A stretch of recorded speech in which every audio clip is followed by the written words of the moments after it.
Una de las consignas del Nuevo Testamento, sobre todo de principios de siglo, era precisamente el que los creyentes nos consideráramos muertos al pecado. Ahora, fíjense que aquí se está invirtiendo el concepto. Esta es una iglesia que en su conducta de inmoralidad alega ser una iglesia viviente, una iglesia enérgica. Desde luego, en la iglesia de Sardis no había pobres, en la iglesia de Sardis no había necesitados. Por eso es importante que nosotros los creyentes no miramos las bendiciones de Dios desde la perspectiva económica. Hay gente que piensa, yo estaba precisamente conversando hoy con alguien y me estaba hablando de una entidad, me decía, ahí nunca dicen Dios te bendiga porque dicen que no se debe desear, decir, o sea, que lo que se debe plantear en la bendición es de forma afirmativa y de forma positiva, como Dios te bendice. Sí. Y desde luego yo respeto como las personas lo quieren decir. De hecho, yo por lo general digo hola. Sí, a veces hay pastores que se sorprenden un poco, ¿no? Porque yo creo que el saludo no es lo importante. Ahora, a mí me parece que debe haber una etimología en lo que expresamos religiosamente, y tiene que haber un contenido de base bíblico, de base teológica. Yo prefiero el Dios te bendiga sobre el Dios te bendice. Y les voy a decir las razones por las que usted no tiene que pensar como yo, y después que yo lo diga me puede decir Dios te bendice, y tranquilo, y no hay ningún problema, que no ha pasado nada, ¿verdad? Pero ¿por qué yo creo en el Dios te bendiga más que en el Dios te bendice? Porque cuando yo digo Dios te bendiga, estoy reconociendo la soberanía de Dios. O sea, Él es el que tiene soberanamente la capacidad para bendecir.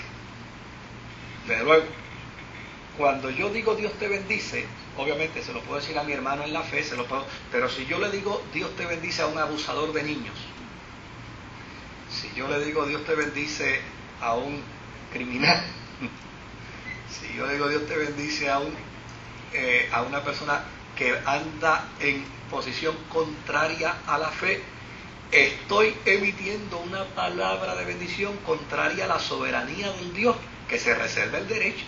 O sea, Él dice, yo soy el Dios que tengo misericordia de quien quiero tener misericordia, y yo me compadezco de quien yo quiero compadecer. Por lo tanto, yo prefiero decirle a la persona que Dios te bendiga. A la larga, ni yo ni él estamos comprometidos en la bendición, porque quien va a dar la bendición, quien va a otorgar la bendición es Él. Es Él. Ahora, yo tengo la certeza y la seguridad de que la bendición que Dios otorga a la vida de los pueblos, a la vida de las naciones y a la vida de los hombres, la otorga en su omnisciencia. La otorga en su omnisapiencia. Y Dios sabe a quién va a bendecir. Y sabe a quién no tiene que bendecir. Porque eso es un asunto soberano de Dios. Ahora, cuando las comunidades de fe parten de la premisa, o cuando un creyente parte de la premisa de que la riqueza, el dinero, es el centro de una bendición, pues entra en contraposición con lo que está planteándole aquí precisamente el Cristo resucitado a la iglesia de Sardis. Dice, mira, yo sé que tú tienes fama de que vives. ¿Por qué tienes fama de que vives? Porque obviamente es una ciudad, son unos cristianos en una ciudad donde todo el mundo es rico. Y desde luego, todo el que miraba hacia Sardis decía, oye, ahí Dios está bendiciendo a todo el mundo, esa gente vive. Claro, los creyentes de Sardis decían, como estamos siendo bendecidos, pues obviamente esto tiene que ser bendición de Dios. Como tenemos tanto dinero, tiene que ser bendición de Dios. Y el Cristo resucitado les contesta y le dice, ¿qué cosa? Ustedes tienen fama de que viven. Sin embargo, yo los veo muertos. Ahora, fíjese, ¿por qué los ve muertos? Los ve muertos porque llana y sencillamente morir al pecado es precisamente la postura de vida en Cristo. Vivir para pecar es precisamente estar muerto en delitos y en pecado. El pecado mata la voluntad. El pecado mata los sentimientos. Y déjeme decirle algo con profunda honradez. El pecado mata la hermosura del rostro. Sí, sí. O sea, el pecado mata la voluntad. Yo recuerdo bueno, a aquel individuo se le acusaban de 26 asesinatos en aquel tiempo, y yo me acuerdo que yo me senté a hablar con él, y nos habíamos criado juntos, y le dije, chico, ¿cuánto tú vas a cambiar? Y aquellos dos lagrimones jamás se me borrarán de mi recuerdo. Levantó la cabeza con una cadena en los pies, esposado en las manos, y me dijo, Moisés, ¿y tú te crees que yo no he querido cambiar? Cuando yo veo a mi mamá llorando y diciéndome que por favor cambie, ¿sabes cuántas veces yo he querido cambiar, chico? El problema es que no puedo. Fíjense qué interesante. O sea, ¿dónde está el problema del alcohólico? ¿Dónde está el problema del drogadicto? ¿Dónde está el problema del inmoral? Él está consciente de lo que está mal y en ocasiones hasta hace promesas para cambiar. Pero el pecado mata la voluntad. El pecado mata los sentimientos. ¿Cuánta gente no entregan su vida? Entregan no solamente su vida, la vida de su familia, la vida de sus hijos, por la práctica del pecado. O sea, obviamente uno podrá dar testimonio sin mencionar nombres ni nada, pero ¿cuánta gente yo no he compartido con ellos que han entregado sus hijos por drogas, sus hijas por drogas, sus esposas por drogas? O sea, el pecado mata los sentimientos, los destruye por completo. Y el pecado destruye la hermosura del rostro.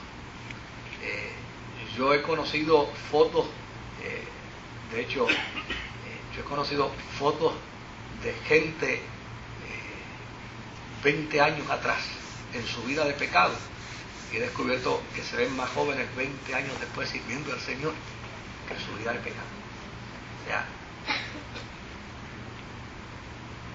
cuando el Cristo resucitado de la iglesia le dice a la iglesia de Sardis, ustedes tienen fama de que están vivos, pero yo digo que están muertos, es porque realmente el Cristo resucitado sabe que el pecado mata la voluntad, que el pecado mata los sentimientos, que el pecado destruye la hermosura. Sí.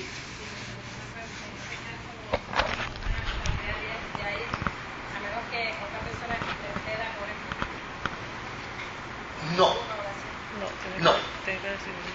La intercesión, el orar por nuestros seres queridos, obviamente es parte del anhelo y del deseo de nuestro corazón para que Dios trabaje con ellos, para que Dios se les revele. Y sin lugar a dudas Dios lo hará. Pero Dios no forzará a nadie a convertirse. Dios no forzará a nadie a venir a sus caminos. O sea, yo oro a Dios para que Dios salve a mi familia. Y de seguro habrán circunstancias en la vida donde a mi familia el amor de Dios les alcanzará.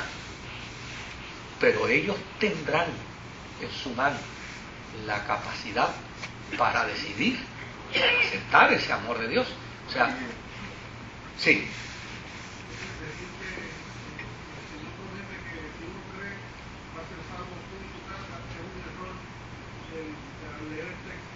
Bueno, sí. Sí. Sí. Mire. Eso fue para un carcelero.